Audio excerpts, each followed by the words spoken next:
আমি সংসার করতে পারি না এবার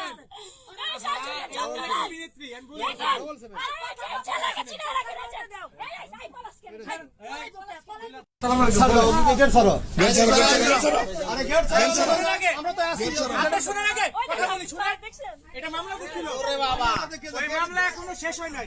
কোর্টে আমি বংশ ছেলে নিয়ে এসেছি, ওর কোর্টে যাইতে কম ওইখান থেকে ছেলে নিবি। আর ছেলে যায় কিনা আমার কথা বুঝেন নাই? আচ্ছা আসুক, যারা হবে নি হবে, ভিতরে যাই ভাই রাখেন। কোর্টে মামলা করছিল, কাগজটা কই বসে রাখেন।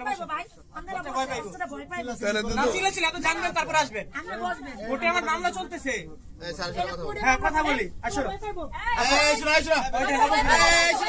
ছেলেরা যায় না,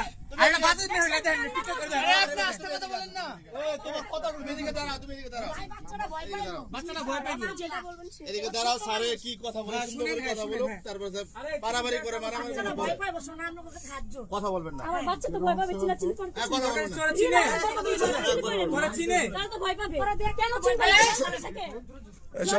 আমি জন্ম দিচ্ছি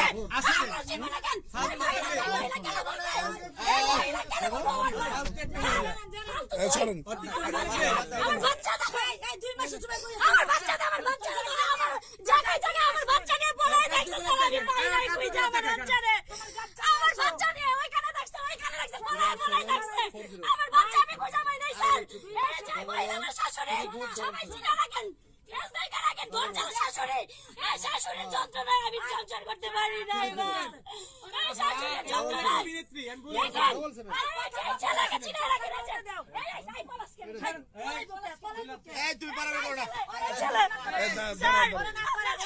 এবার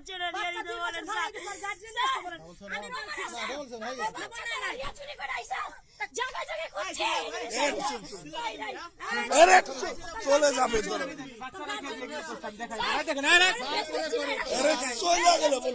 আমাদের বিয়ে হয়, আমাদের হচ্ছে বিয়ে হয় 6 বছর। 6 বছরের ভিতরে আমি নানানভাবে অত্যাচারী, মানে আমার শাশুড়ি আর হচ্ছে আমার হাজবেন্ড, ওরা আমাকে মানে একটু সুখী জিনিস আমি কখনো পাইনি। আমাদের বিয়েটা পারিবারিকভাবেই হয়। তারপর আমাদের 3 বছর একটা বেবি হয়। সে আমাকে নানানভাবে অত্যাচার কষ্ট দিত, যার কারণে আমি মানে না সহ্য করতে পেরে আমি তাকে নিজে থেকে ডিভোর্স দিয়ে চলে আসি। তারা আমার বাচ্চাটাকে জোর জবরদস্তি করে মেরে দূরে আমার বাচ্চাটা রেখে দেয়, আমাকে দেখতে পর্যন্ত দেয় না। আমি আমার বাবার বাড়ি আছি। তো হচ্ছে আমি এই পর্যন্ত 3-4 বার করে গিয়েছিলাম, কিন্তু